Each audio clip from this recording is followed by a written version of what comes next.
नमस्कार दोस्तों, बाजार हाट न्यूज़ चैनल के एक नए एपिसोड में आप लोगों का बहुत बहुत स्वागत है। दोस्तों, आज तारीख है 29 अप्रैल 2020 और यहाँ पर हम लोग निफ्टी और बैंक निफ्टी इंडेक्स की एनालिसिस और देखेंगे कि दोनों इंडेक्स किस लेवल पे अब खड़ा है, कहाँ सपोर्ट ले रहा है, कहाँ रेजिस्टेंस ले रहा है। दोस्तों, जैसा कि आज आपने देखा, बिल्कुल जैसा कि कल वाला इंडेक्स एनालिसिस हम लोगों ने किया था, तो उसके हिसाब से बिल्कुल इंडेक्स चला है। आप लोग मुझे कमेंट सेक्शन में ज़रूर बताइएगा। हालांकि आप लोगों ने कल भी मुझे बताया कि बिल्कुल वैसे ही मूवमेंट हुआ है उस प्राइस पे, जिस प्राइस पे मैंने कहा कि जाने के बाद होगा, तो वैसा ही हुआ। आप लोगों ने कमेंट किया था, फीडबैक दिया था, उसके लिए बहुत बहुत धन्यवाद। आगे भी इसी तरह का कमेंट आप लोग जो भी आपको लगे, अपना अच्छा या बुरा, आप अपना फीडबैक दे सकते हैं। ज़रूर से ज़रूर दीजिए। तो जैसा कि कल एनालिसिस किया था उसके हिसाब से ही आज भी चला है मार्केट, जैसा कि आपने देखा। तो अब चलिए शुरू करते हैं आज की एनालिसिस। देखिए, सबसे पहली बात कि आज तो बहुत अच्छा काम किया है कि ये 9400 के ऊपर सस्टेन किया, ओपन हुआ, फिर उसके ऊपर जाके क्लोज भी किया, और सिर्फ 9400 को ही नहीं बल्कि 9500 के ऊपर भी जाके ये क्लोज कर गया। ये बहुत है। एक बार तो ऐसा समय आया इसके आज के लाइव के दौर में जब इसने 9600 के भी लेवल को टेस्ट कर लिया था। आप देखेंगे तो हाई है 9599 का, यानी कि लगभग है ना। तो इस तरह का जो है लगभग ये 9600 के भी रेजिस्टेंस लेवल को टेस्ट कर चुका था। तो हम लोग एक 9600 के भी लाइन लगा लेंगे और 9500 के पास भी लाइन लगा लेंगे। अभी देखिए, ये कल जो हम लोगों ने लाइन लगाया था 9400 के पास, बिल्कुल उसके ऊपर से ही चला और काफ़ी अच्छा काम किया। तो हम लोग एक कुछ लाइन लगा लेते हैं 9400 और 9500। ये हो गया 9500 का और ये हो गया आप 9600 का। ठीक है, ये दो लाइन लग गया। अब आप देखिए, ये तीन लाइन लगे और तीनों का रेंज बराबर है ना। तीनों का रेंज लगभग बराबर है, 100 पॉइंट का रेंज है। अब देखिए, आज की जो क्लोजिंग है और आज का जो हाई है, ये आपको नज़र पे रखना है। आज की जो क्लोजिंग है और आज का जो हाई है, क्लोजिंग हाई लगाया है 9599 के आसपास में। इसको राउंड फिगर ले लेते हैं, 9600 है ना, राउंड नंबर ले लेते हैं। और क्लोज कहाँ किया है? क्लोज किया है 9553, राउंड नंबर ले लेते हैं 9550। तो 9550 और 9600 कितने का डिफरेंस है? 50 पॉइंट का डिफरेंस है, 50 पॉइंट का डिफरेंस है। दोस्तों, कोई बड़ा डिफरेंस नहीं है। मैं अभी भी मानूंगा कोई बड़ा डिफरेंस नहीं है, कारण कि अपने इम्पोर्टेंट दो रजिस्टेंस 9400 और 9500 को ब्रेक करके उसके ऊपर सस्टेन करना, ये अपने आप में बड़ी बात है। पहला बात ये। अब दूसरा सिनेरियो पर आते हैं। तो क्या ये पॉजिटिव हो गया? अब इसका दूसरा पार्ट देखते हैं। कल है एक्सपायरी, ठीक है, कल है एक्सपायरी, कल थर्सडे है ना, याद रखिएगा। और फ्राइडे को मार्केट है बंद, ठीक है। फ्राइडे यानी 1 मई को मार्केट बंद रहता है, आपको मालूम है ना। 1 मई को मार्केट बंद रहता है, ठीक है। अब ये 1 मई को जब मार्केट बंद है, यानी शुक्रवार को ट्रेड होगा नहीं, तो सारा काम कब होगा? या तो थर्सडे को होगा या आज हो चुका। कहने का मतलब आप समझ रहे हैं, या तो थर्सडे को होगा, कल एक्सपायरी के डे, या आज हो चुका है और जो बचा खुचा है वो कल हो जाएगा। कहने का मतलब ये, यानी कि सारा एक्शन आज लगभग इसने आपको दिखा दिया है। अब फ्राइडे का एक्शन भी आज हो गया और जो कुछ बचा उचा होगा वो कल भी हो जाएगा। तो हम बाय कब करेंगे? हम इसको अगर ओवरऑल सिनेरियो की बात करें तो 9600 के ऊपर निकलेगा, क्लोज करेगा, 15-20 मिनट सस्टेन करेगा, तभी हम इसको बाय साइड में देखेंगे, तो जब ये 9600 के ऊपर जब ये 15-20 मिनट सस्टेन कर जाए कल, तब हम बाय के साइड में सोचेंगे 9650 और 9700 के टारगेट के लिए। इसको याद रखिएगा। अब हम पहले ओवरऑल व्यू लेते हैं, जैसा कि आपको पता है, फिर गैप अप गैप डाउन की बात करते हैं। और सेल कब करेंगे? सेल हम तब तक नहीं करेंगे जब तक ये 9500 के नीचे नहीं निकले, है ना, क्योंकि अब ये जो 9500 रेजिस्टेंस था, अब वो इसका सपोर्ट का काम करेगा। अब ये लाइन जो पहले प्रतिरोधक था, अब वो समर्थक बन जाएगा, यानी जो रेजिस्टेंस था अब वो सपोर्ट बन जाएगा। तो 9500 के नीचे अगर ये निकलता है तो हम एक 9450 के लिए टारगेट ले सकते हैं, सेल कर सकते हैं 9450 और नेक्स्ट 9400 के लिए। लेकिन फिलहाल अभी संभावना उतनी कम दिख रही है, उतना ज़्यादा नहीं दिख रही है कि ये नीचे आना चाहिए। मुझे लग रहा है ये 9500 और 9600 के बीच में ही एक रेंज बना के ट्रेड करता रहेगा, बशर्ते कि रात भर में कुछ भूचाल ना आ जाए ग्लोबल मार्केट में तब। तो ये ओवरऑल सिनेरियो रहा। अब बात करते हैं गैप अप और गैप डाउन की, और साथ ही आप देखेंगे इसका फिबोनाची का लेवल पे भी, साथ ही इंट्राडे के भी लेवल पे भी। तो चलिए गैप अप की बात करता हूँ। मैं गैप अप ज़्यादा नहीं, मैं 9600 का ही मानूंगा, क्योंकि मैं 9600 की ही बात मानूंगा। क्योंकि 9600 काफ़ी ज़्यादा इसको अब रेजिस्टेंस फेस करना पड़ेगा। आज हालांकि उसको क्लेम किया इसने, आज क्लेम किया, लेकिन उसको वहीं से गिरना स्टार्ट हो गया 9600। तो मैं मान के चलता हूँ कि ये कल गैप अप ओपन अगर होता है तो 9600 के पास ओपन होता है। मैं अभी इसी को रेजिस्टेंस मानूंगा 9600 को। अगर ये 9600 के ऊपर ओपन होता है, 9600 पर ओपन होता है और यहाँ 15-20 मिनट सस्टेन कर गया दोस्तों, तब तो जो अपना नियर हाई बनेगा उसके ऊपर ब्रेकआउट पे बाय करेंगे। ठीक है, कहने का मतलब है ये 9600 का लेवल है, ये 9600 का लेवल है और ये हमारा ट्रेड हो रहा है ऐसे, और ये फिर ऐसे भी गया और फिर ये क्या हुआ, ऐसे आ गया। तो ये एक हाई बन गया ना, ये हाई बन गया। तो अब दोबारा जब इस हाई को ब्रेक कर देगा ना, तब हम बाय साइड पोजीशन बनाएंगे। हो सकता है उस वक्त प्राइस 9630 चल रहा हो सकता है प्राइस 9640 चल रहा हो, हम वहीं पे बाय का पोजीशन बनाएंगे। और इसका जो लोअर वाला है ना, ठीक है, लोअर वाला रेंज है वो हमारा स्टॉप लॉस हो जाएगा, ये वाला रेंज स्टॉप लॉस हो जाएगा। टारगेट फिर हमारा उस वक्त 9700 के आसपास का होगा, इस बात को ध्यान में रखना है। लेकिन अगर ये 9600 के नीचे सस्टेन कर, ऊपर सस्टेन नहीं करके नीचे आ गया, जैसा कि आज टेस्ट करने के बाद नीचे आ गया, यानी कि 9600 के पास होने के बाद ये हो गया 9580, 9570, इस तरह से नीचे आने लग गया, तो जाहिर सी बात ये सस्टेन नहीं कर पा रहा है। ये सस्टेन नहीं कर पा रहा है, तब जाके हम सेल का पोजीशन बनाएंगे 9550 और 9500 के टारगेट के लिए। ये एक ओवरऑल गैप अप में बाय और सेल का सिनेरियो आप ले सकते हैं। सबसे पहली बात, हम गैप अप के बाद हम गैप डाउन को भी देखेंगे कि गैप डाउन अगर होता है तो किस लेवल पे होता है। क्लोज किया इतना पे किया, क्लोज किया है 9553 पे। तो गैप डाउन का बात करें, अब पहली बात मैं फिर बता रहा हूँ कि इंपॉर्टेंट सपोर्ट अब इसका बन गया है 9500 का लेवल, है ना, इंपॉर्टेंट सपोर्ट है 9500 का।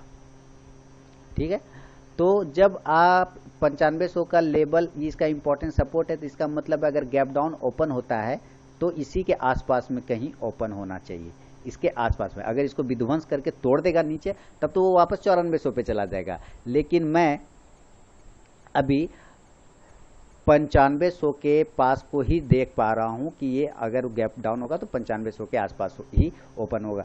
अगर ये 9500 के पास ओपन हो जाता है तो ये इंपॉर्टेंट सपोर्ट के पास है, तो यहाँ से फिर से इसको बाउंस लेना चाहिए, क्योंकि आज भी देखिए यहाँ पर से ही 9500 के लेवल को ब्रेक किया है तो ज़बरदस्त भागा है तेजी के साथ। तो 9500 पे अगर ये ऊपर जाता है, अगर ये 9500 पे ऊपर जाता है तो डायरेक्ट यहाँ से 9500 पे ओपन होता है तो एक से कैंडल ओपन होगा, ये 9500 का लेवल एक कैंडल ऐसे ओपन होगा ऐसे, और अगली कैंडल हो सकता है इसके लो को ब्रेक नहीं करे, चाहे आप 5 मिनट का फॉलो करें चाहे 10 मिनट का फॉलो करें।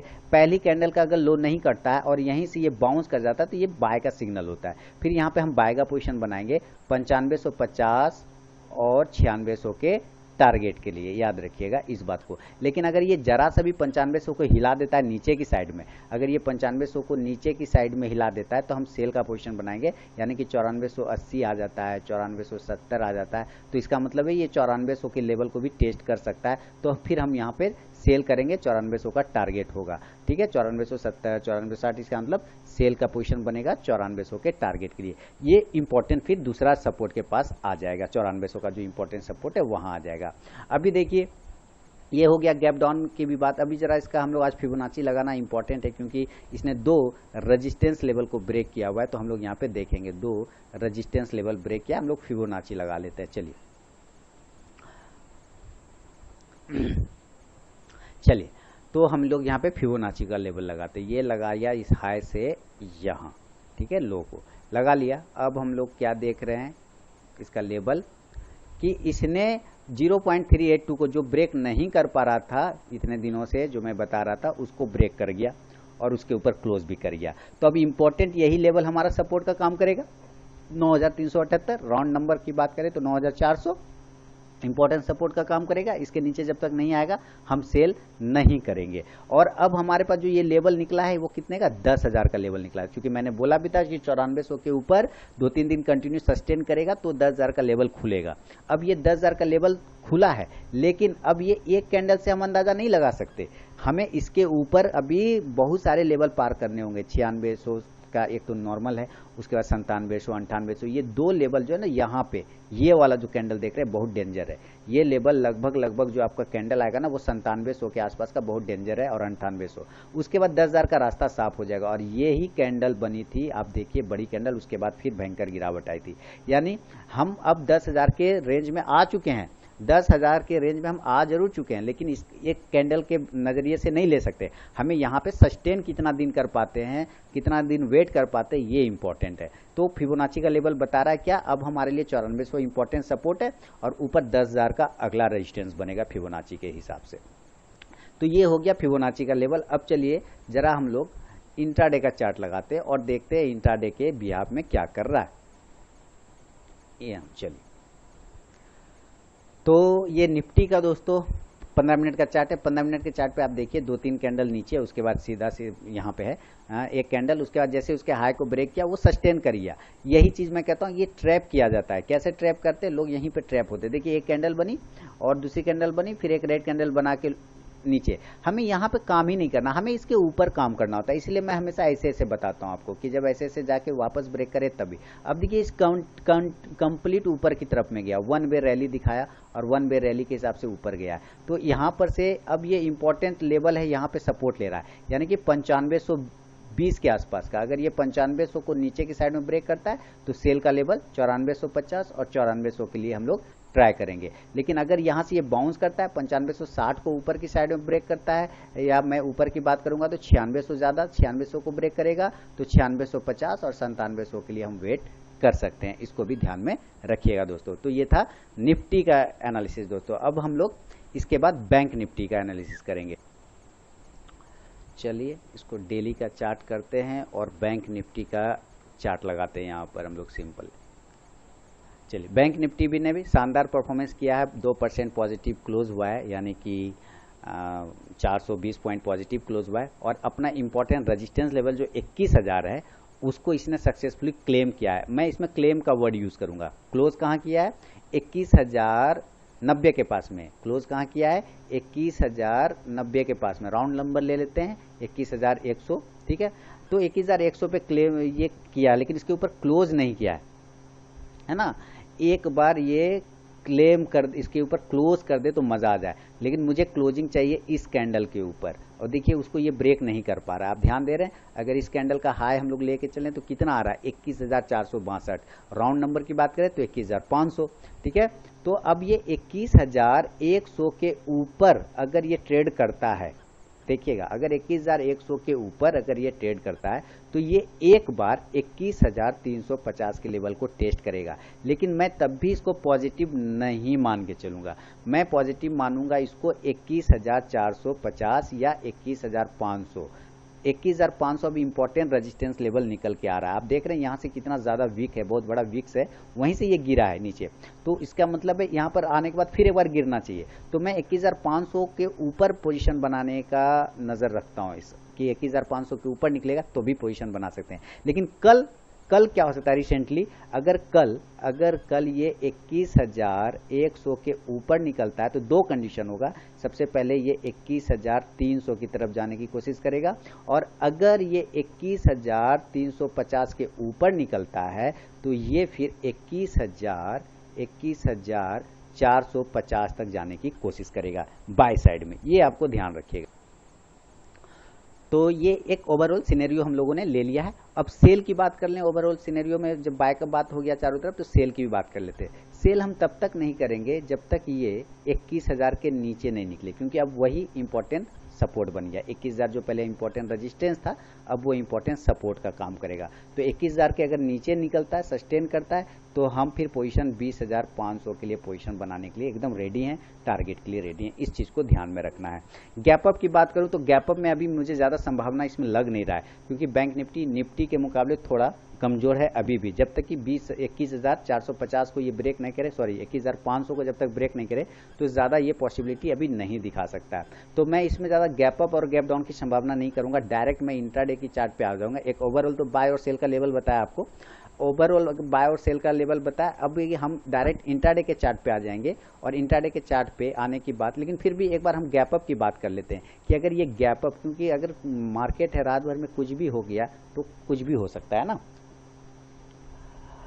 चलिए अब देखिए 21,500 मेरा यही रेजिस्टेंस लाइन है, तो मुझे मान के चलता हूं कि 21,500 पे डायरेक्ट ओपन हो सकता है गैप अप में। ठीक है, ये रेजिस्टेंस लाइन है। क्यों? क्योंकि ये कैंडल का प्राइस है। वहां पे अगर डायरेक्ट ओपन होगा तो वहां पे सस्टेन का वेट करेंगे। अगर ये सस्टेन करता है तो बाय साइड, नहीं तो सेल साइड, क्योंकि पिछले बार भी वहीं से गिरा था। तो हम 21,500 पे ओपन होने के बाद अगर ये लोअर ऐसे करने लगता है 480, 21,470, तो ये सिग्नल देने लग गया सेल का। ठीक है, सेल का सिग्नल देने लग गया। 21,400, 21,350 और 21,300 के टारगेट के लिए हम सेल कर सकते हैं, क्लियर कट। लेकिन अगर 21,500 के ऊपर सस्टेन कर गया ना, अगर 21,500 के ऊपर या इस तरह वाला कैंडल जो होता है ना, ऐसे ऐसे ऐसे फिर नीचे आया फिर ये ऊपर गया, तो इसका मतलब बाय का कंडीशन है। तो अब हम अगर वो 21,550 भी हो सकता है, 21,600 भी हो सकता है, तो हम बाय का पोजीशन बनाएंगे। टारगेट हमारा 21,700 के आसपास का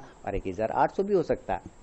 इसको ध्यान में रखिएगा गैप अप और गैप डाउन, गैप अप वाले कंडीशन में बाय और सेल साइड के लिए। गैप डाउन की बात करें तो गैप डाउन कितना, अब तो वही वापस 21,000 का लेवल ही मान के चलता हूं कि 21,000 का गैप डाउन होगा। अगर उसके नीचे या ऊपर जाता है तो ही बाय या सेल का लेवल एक्टिवेट होगा, अदरवाइज नहीं होता। 21,000 के नीचे क्लियर कट सेल का सिग्नल होगा, उसके ऊपर रह जाता है तो ठीक है, बाय के साइड में जाएंगे। चलिए अब हम इसको 15 मिनट के टाइम फ्रेम पे चेक करने की कोशिश करते हैं। दोस्तों अपना इंपॉर्टेंट फीडबैक देना बिल्कुल भी मत भूलिएगा और आपके फीडबैक का इंतजार रहता है। देखिए 15 मिनट के टाइम फ्रेम पे क्या है, ये जो रेजिस्टेंस लाइन है ठीक उसी के पास उसने ब्रेक करके नीचे आ गया, तो क्लियर कट ये रेजिस्टेंस लाइन अभी भी वैलिड है। इसको हम अभी बाय का पोजीशन इसके ऊपर बनाएंगे 21,350 के ऊपर, तब जाके हमारा 21,500 का टारगेट आ सकता है। अदरवाइज अगर ये नीचे निकलता है 20,950 के नीचे निकलता है इंट्राडे के चार्ट पे, तो 20,800 तक के भी लेवल के लिए सेल पोजीशन बनाया जा सकता है। इसको ध्यान में रख के ही ट्रेड करना है। इसमें भी अगर आप फिबोनाची का लेवल लगाना चाहें तो मैं फिबोनाची का लेवल लगा देता हूं। फिबोनाची का लेवल लग गए यहां से यहां तक। देखिए फिबोनाची क्या बताया, मैंने कहा ना कि बैंक निफ्टी थोड़ा वीक है निफ्टी के मुकाबले। फिबोनाची बीच में लटका हुआ भाई, ना तो ये 0.382 के पास है, निफ्टी में 0.382 ऑलरेडी ब्रेक है, लेकिन ये ब्रेक नहीं कर रहा है, ये अभी बीच में है। तो ये अब कहाँ है, 0.382 और 0.236 के बीच में है। यानी अगर ये अपर रेंज ब्रेक करेगा 21,500 तो चला जाएगा 22,300 के आसपास। अगर ये लोअर ब्रेक करता है 21,000 को नीचे ब्रेक करता है या 20,500 को नीचे ब्रेक करता है तो ये वापस 20,000 वाले रेंज में चला जाएगा बैंक निफ्टी। तो दोस्तों ये था निफ्टी और बैंक निफ्टी पे मेरा अपना व्यू। दोस्तों अगर एनालिसिस वीडियो पसंद आता है तो सर लाइक कीजिए, कमेंट सेक्शन में मुझे फीडबैक दीजिए और अपना शेयर कीजिए ग्रुप में, व्हाट्सएप ग्रुप में, सोशल मीडिया में, जहाँ पे भी। तो चलिए दोस्तों मिलता हूँ नेक्स्ट वीडियो में, तब तक के लिए बहुत बहुत धन्यवाद।